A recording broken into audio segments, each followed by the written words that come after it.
gonna call the meeting of the service committee to order. And Angela, would you Call the roll. determine whether we have a quorum? Sure. Mr. Brennan. Present. Mr. Burgess. Present. Ms. Clayton. Present. Ms. Herbert. Ms. Mood. Yeah, here. And I'll call advisory members, Mr. Jenkins, Mr. Coon, Ms. Robinson. We have a quorum. Thank you. So we'll move on to the adoption of the agenda. I have a motion to adopt. So moved. And a I'll second. second it. And a second. All right. Mr. Brennan, Yes. Mr. Burgess, Ms. Clayton, Present. Ms. Herbert, Ms. Mood. Carries. And we'll hear next from the Transit Riders Association. Walter, come on up. Hello, everybody.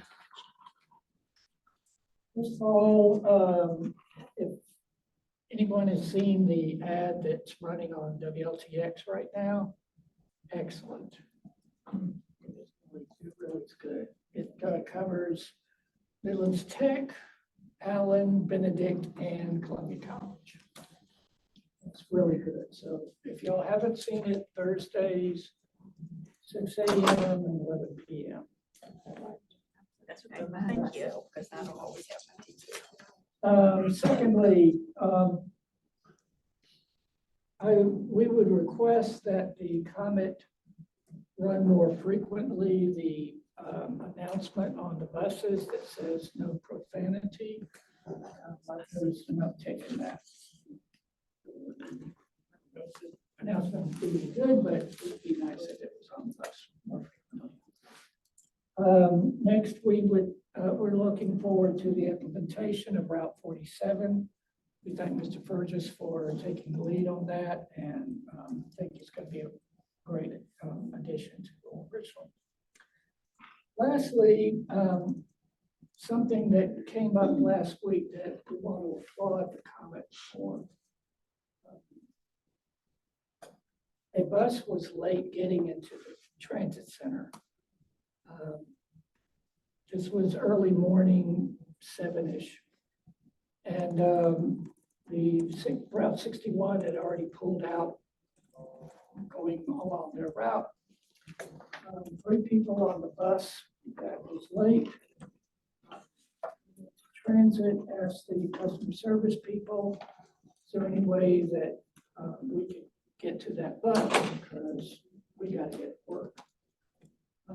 They brought up their car, the Comet car, got them into the car, caught up with the 61 so they wouldn't be an hour late to work.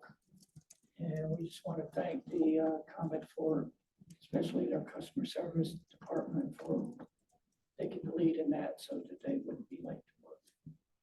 That's all I got. Thank you. And I've been on the bus too and saw that it's happened to some riders. And the supervisor were very nice about it. Put them in the car and took them on. So our bus is late in delivering them and they missed the connection. They called their bus, they called the bus they needed. So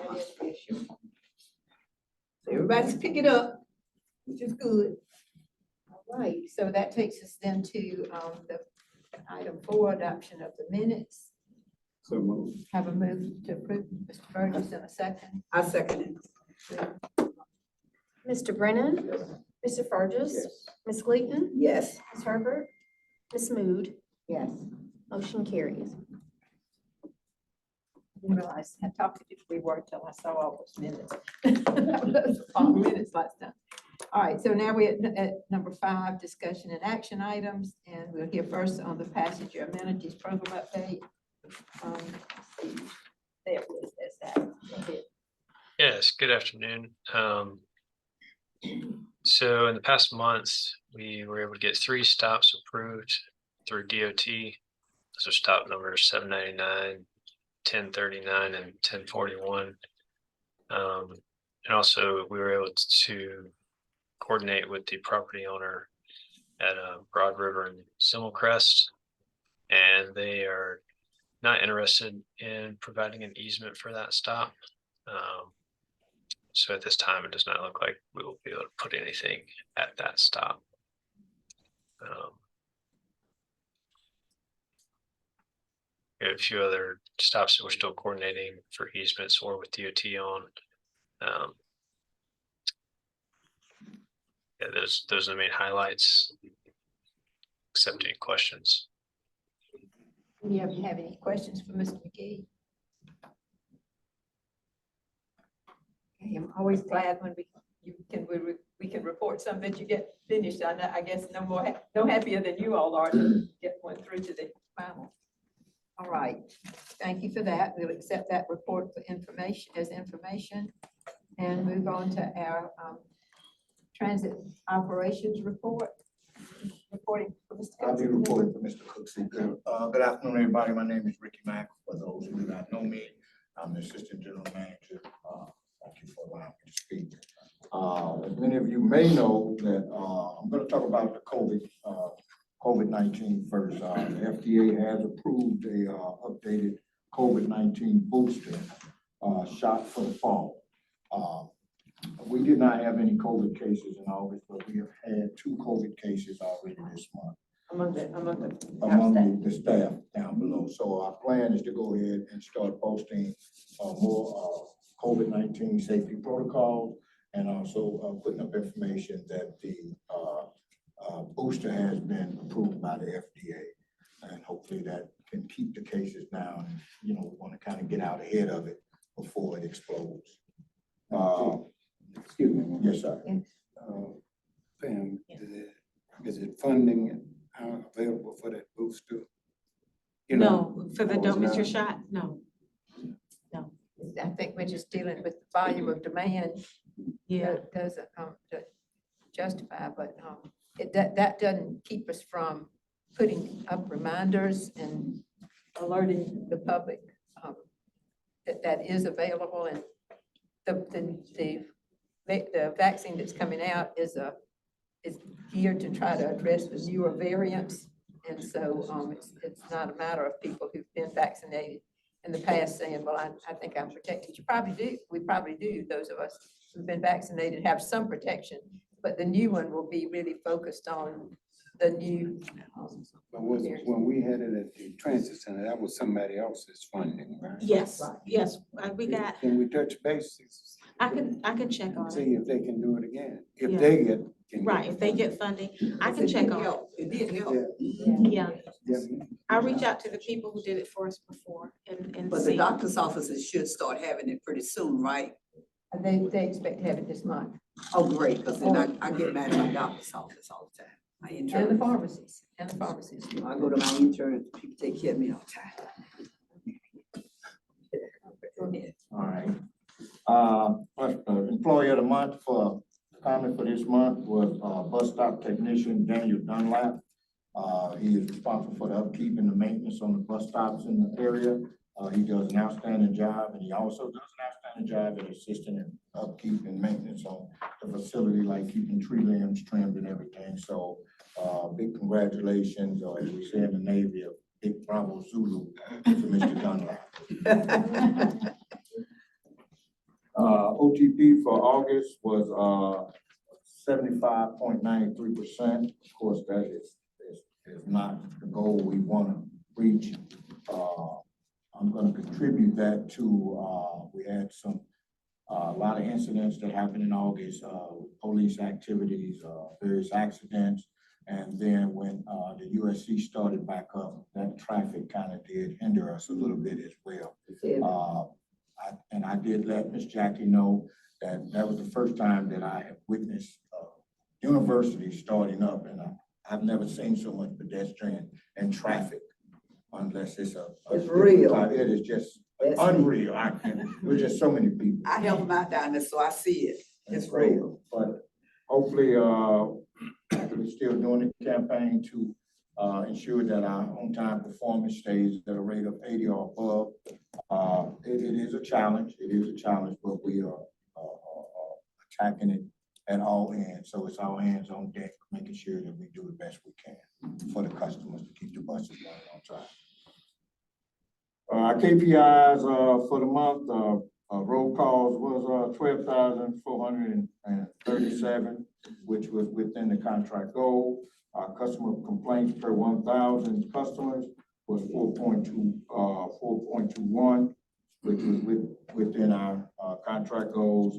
And our preventable accidents per 10,000 was 0.06. So we're doing pretty good in all those areas. And I'm sure we will continue to do well in those areas. Recruitment, right now we have 4 drivers in our training class, and we have 5 that's going through CDL training. We got a pretty healthy pipeline. We're not having any issues with getting drivers in the door. So, and that's a good thing. And as you know, we will be starting the new sign up on the 24th of September, which will include returning Route 47 back to a fixed route. If there's any questions, I'm hoping to take those questions now. Could you go back to the report on customer service on the, on complaints? On complaints, so for customer service complaints for per 10,000 boardings was 4.21. I'm always interested because you all highlighted for us that, whether we're going up or down, and I noticed that it went up this I month, think it went up from the previous month. right, from the previous. From the previous month. And I will tell you that one thing that we all seem like that we have an increase in is pass bys. So we're doing a campaign on pass bys, and some of the pass bys, it seemed like that I don't know how you passing these customers up there right at the bus stop. And And so when you check when we check the video, if it, I it's mean, a real thing. it's a real thing. And at the last safety meeting, we did address that by informing the drivers that if you're not sure, say the policy says that if you're not sure somebody wants the bus at a bus stop, you're required to stop and open the door and ask that person. Because me and Miss Jackie may be standing at the bus stop. I may not want the bus, so I may wave the bus on. Miss Right. Jackie's standing there waiting for the bus in the drive, so that's why we require them to stop and open the door. Right. So, but I mean, we're addressing that very good, and I think that it will improve. Okay. That's good.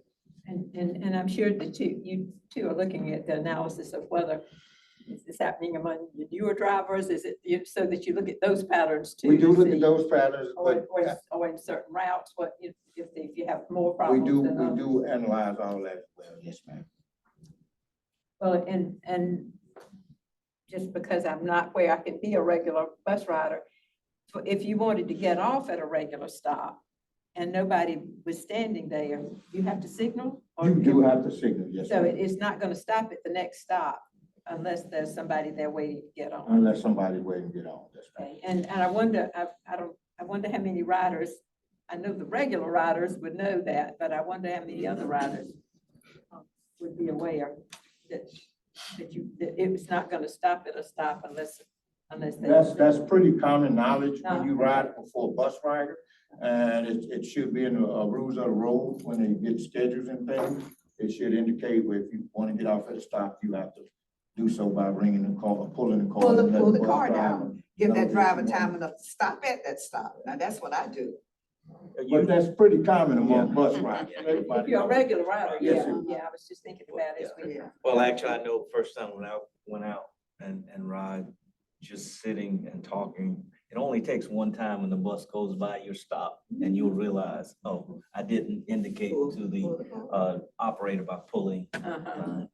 But yeah, that's probably one of the number one things when you're dealing with new With riders. new riders Yeah. to remind them. Normally new riders, when they get on the bus, they'll tell the driver, hey, I want to stop at this location. The driver would tell them, okay, when I get close, just Just pull the ring. Pull the cord. car. Pull the car. Or just get my attention and they'll know to stop. That's like a new rider that's not familiar with the system. Well, that's good that you can have that in the chat. All right. Any other questions that, for Mr. Mack on that? Thank you. I was, that we can kind of do a segue between the ridership information and the RAPDEV report and Eric's ridership report. So, Madam Chair, I have one Yes, question before we move. Yeah. Are we setting the groundwork for USC to get involved independently? Or is that Rick saying? We don't need their help. One other, well, second question. Have we made any contact with Ms. Rollins, mayor, the newly elected mayor, East Elfa? Oh, I put in a call to her. She stopped coming. She used to come, but now she's reelected. Oh, she has been reelected? Yeah. Because she had one period in there when she was Right. not. Right, okay, I didn't realize that. See, we'll need her help too. What I am realizing is that I skipped over 5B on the Lucius River Super Stop. So Eric, you can give that and then we'll talk about ridership. Yeah, absolutely. So, and I can, Come Jackie up can- here to the table with us so we can see you. Yeah. But yeah, so we've been doing a lot of work with, the Lucius Road Super Stop, as previously mentioned. There's a number of planning efforts that we're still going through as far as, public outreach initiatives. And, we've been, making sure that we send out the PowerPoint presentation as well, trying to manage expectations in terms of when we want to implement the service there. As far as the construction goes, they're pretty much at the tail end of that construction piece. But we are trying to monitor it closely because again, the previous issue was that there were cracks in the ground and we've been having several meetings with them. And Jackie has definitely led much of the effort in making sure that she had a conversation with Brownstone, the construction company, well, the engineering firm. So working closely with them, and we're just trying to more so give it time and not trying to be too aggressive with how we, I guess, approach the matter. Because what we see now may not necessarily be what we see 2 months from now. So that's pretty much the gist of where we are. We're just trying to make sure, if anything, the day-to-day basis is just making sure the plans for the phase 2 of the project, we've already communicated phase 1, the phase 2 plans, they're intact and in line with what the community is asking for. But we've had initial discussions, like when we met with Earl Wood, just kind of introducing the topic. But through the course of time, we'll try to open the door for more thoughts and opinions around it. Hey, I was just thinking, I know that one of the things we talked about in the planning was that would also give us some space for driver training. And so are we doing some of that now? I'm thinking that may be useful in terms of just testing the surface too, in terms of having buses in and out. That would give us some experience with how does this hold up with buses utilizing. Yeah, I think that's a good idea. We haven't had discussions around that. Again, construction just pretty much completed about, well, Jack is like, oh, but you know, we're still, it's still a work in progress. We're not, I wouldn't say that we're apprehensive to giving a go ahead to at least test out the concrete, making sure that the drive aprons, you know, is low enough in order for the buses to incline. And while we have this little interim where we haven't really actually started implemented the service there yet, that seems like a.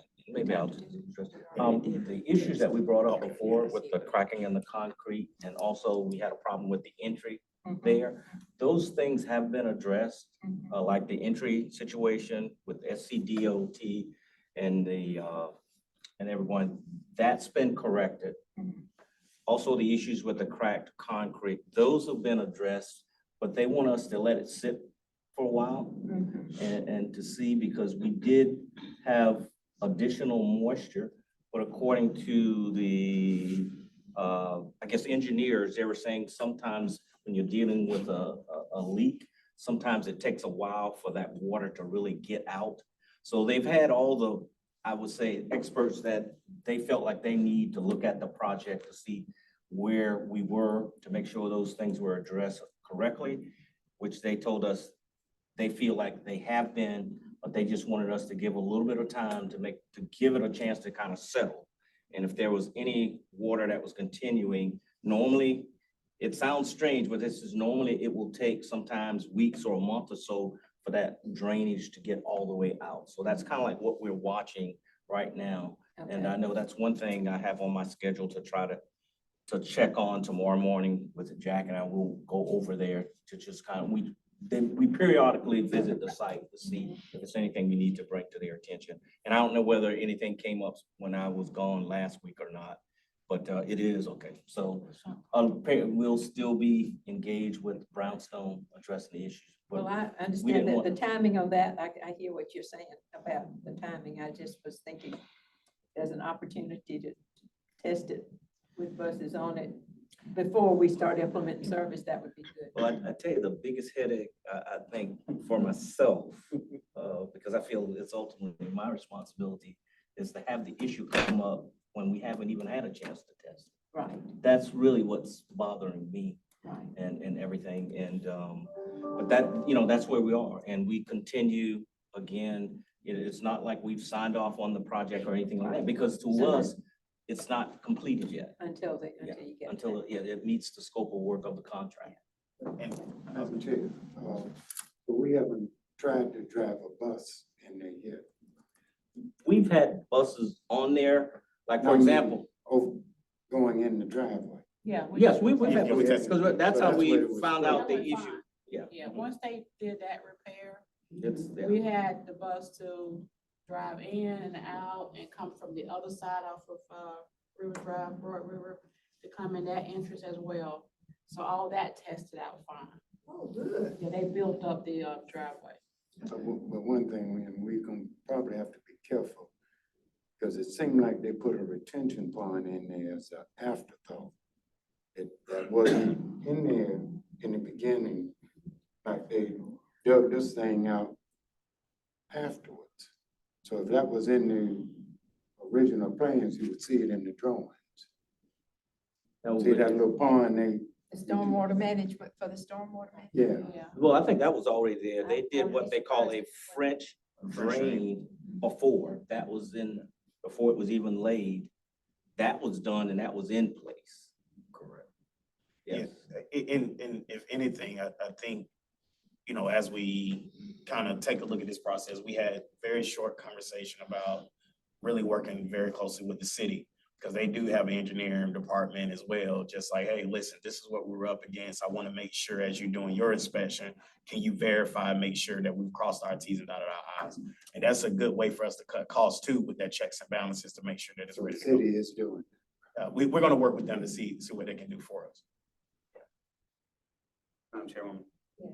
Mr. Harris, is there any way that you could put together kind of a project summary timeline to share with members? I'm getting some questions from our delegation and just want to be able to share them in a clear, concise, everybody on the same page report. That'd be pretty easy to do. Perfect, thank you. Send that to all of us. That would be good. Thanks, Whitney. Any other questions for Eric about Lucius Road? Okay, then would you talk to us about ridership? Yep, so. Because what we see in rap devs is that we had a little dip in August, and I know that your route by route analysis, we get 1 month delay, so we're looking at individual routes in July. Absolutely. You can share any insights that you have about the August ridership.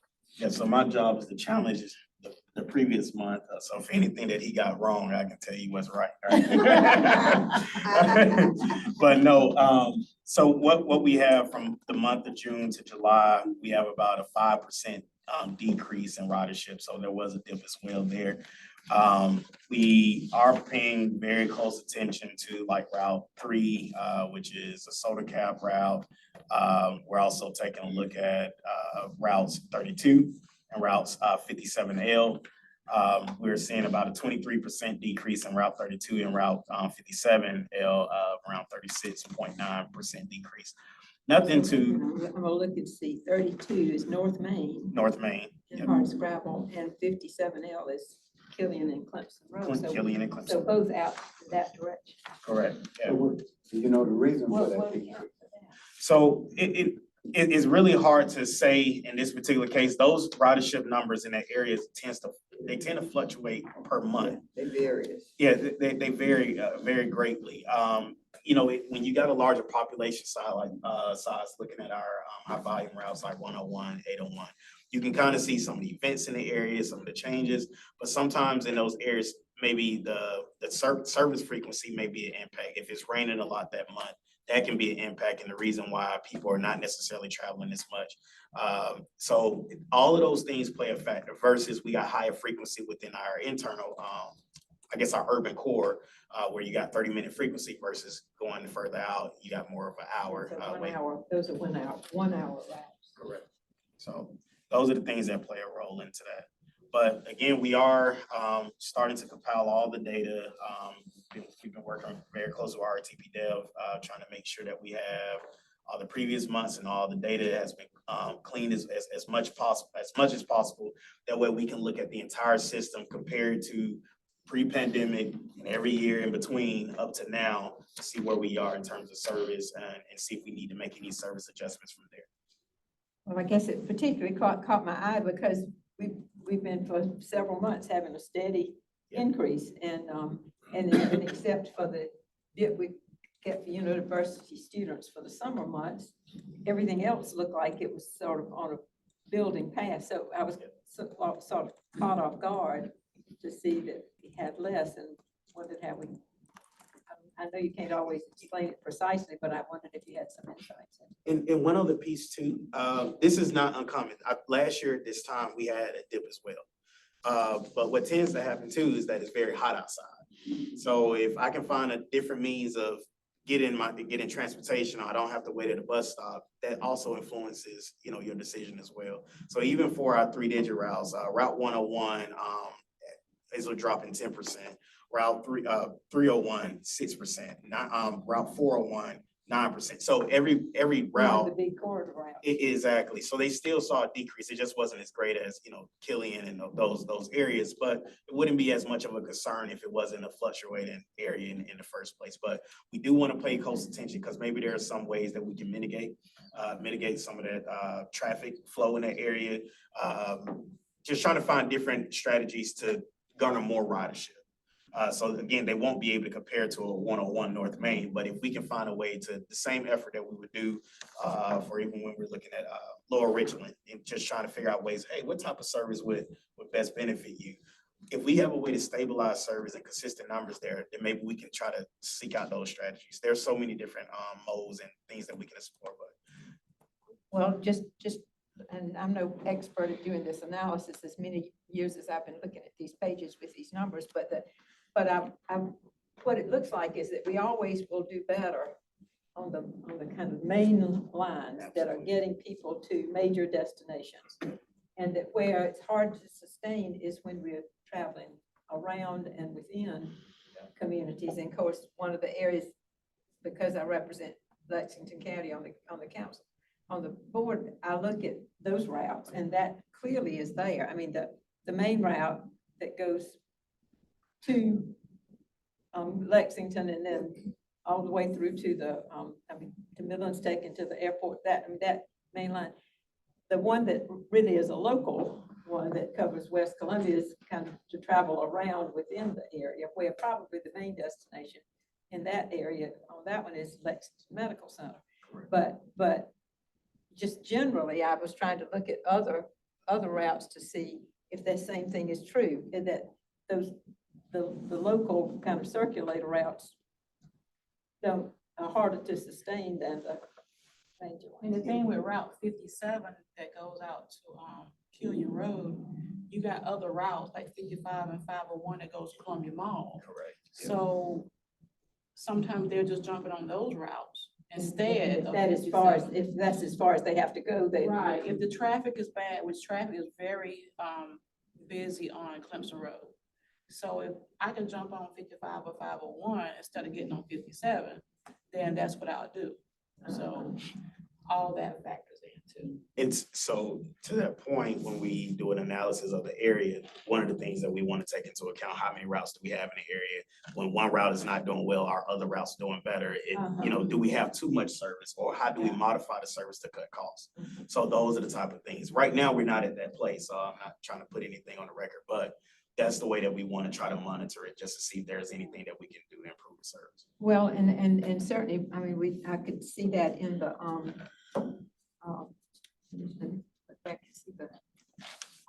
the soda cap routes, because those come up very often. Oh, yeah. The one that's the orbit does great. Yep. The others are the ones that have trouble with sustaining. And what I was hoping was that the one is the one that we're looking to be our kind of visitor. Yeah, Yeah. one and two, and usually in the fall and the spring, you see ridership go up on those because, you know, that students are back in town and you see more ridership then. The summer months, are kind of iffy, you know, on those, but we have had people say to us, you know, through social media, they've reached out and they say that they want to see it. They don't want to see it end at 6 o'clock because they said that precludes them being able to go to restaurants and different things like that. If it's off at 6, you have to really be working in the city core to take advantage of it. But if I'm, you know, If I want wanting to go to something in the dinner or evening. something in the evening, I can't do it, you know, so So all of our soda cap routes end at 6. except number 2 on the weekends, which is the one that goes into 5 Points.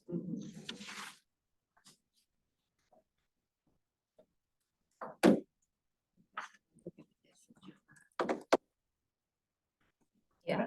I think too, just to add, the Route 4 is one of the most simplified routes that we have. It literally just circulates and gets you to very key destinations at a very fast pace. And so it is easier to choose Route 4 over other routes simply because I know if I'm trying to go down North Main, this is my go-to route. It just And simply. that runs on a frequency of. That one is maybe around 15, 20 minutes. It's a pretty frequent route. Yeah. And it connects to other routes Correct.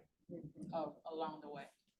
Yeah, and I would like to add that this month, the end of this month and beginning of next month, we have 2 tourism-related events where you'll see a bump in soda cap ridership because they have to ride soda cap to get to where they're going. All right, any other questions for Eric about the ridership? I have one question. Yes, sir.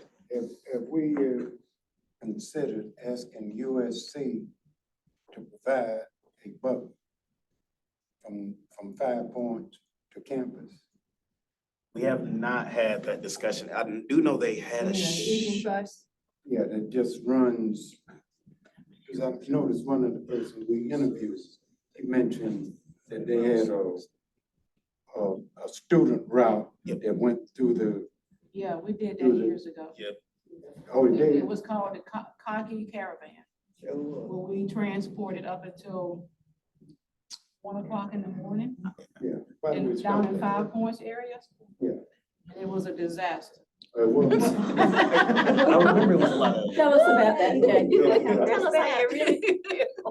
It was a lot of intoxicated Yeah, that's what it students on the bus. Throwing up. Missing on the Oh, bus, so we throwing would up. take them off the street, take the bus off the street to clean. I don't think the university wants to promote street cleaning. I know the city, yeah, that was. Yeah, it was a disaster. Well, here's the thing, I mean, what we don't want those people doing is driving cars. You get sloppy drunk down at them games, cause I work them and I know what I'm talking about at my gate 81.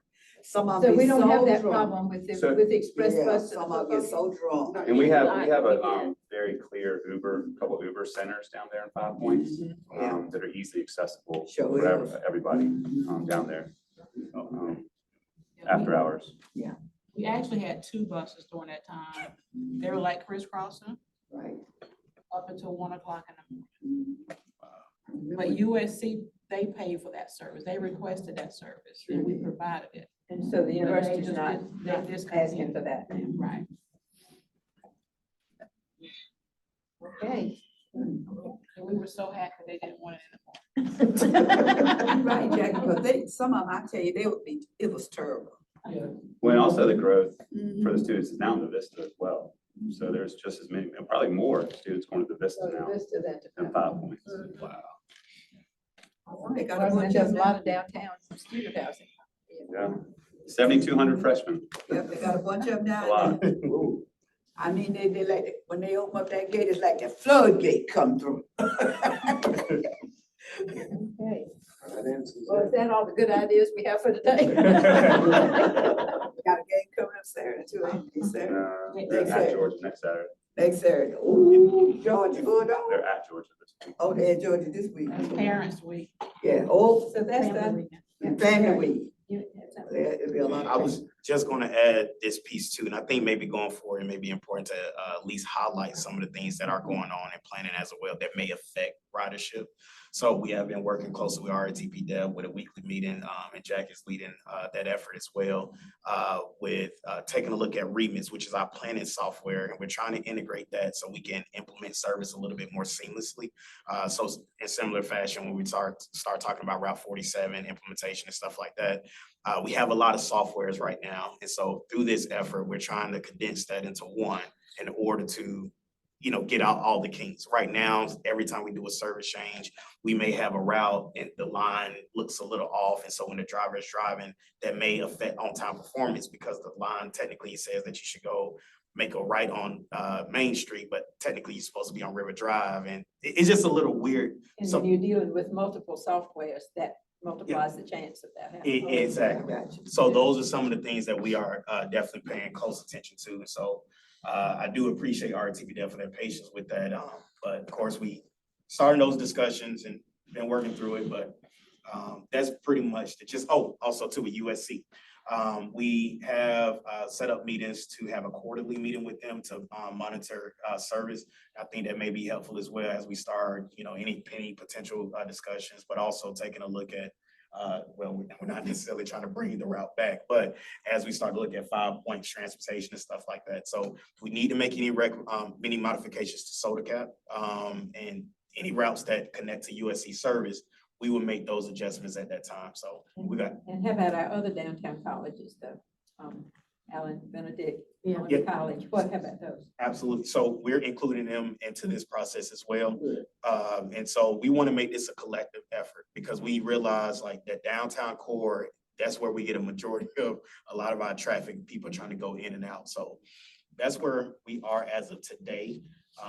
But I would keep you posted as, we get more information regarding these. And can I piggyback on to Eric a little bit, speaking of the colleges? So Columbia College did a travel training with us where they took the 101, students had never been on the bus before, and wanted to know how to get downtown. So we had about 20 students get on the 101, and then they rode Soda Cap so they can get to the Vista, so they could do stuff on the weekends. So we'll be doing several more of those, and we'll also be doing those with Allen and Benedict.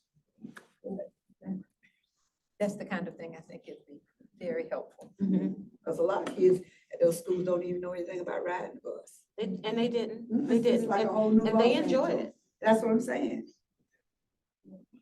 All right, anything else for the good of the order?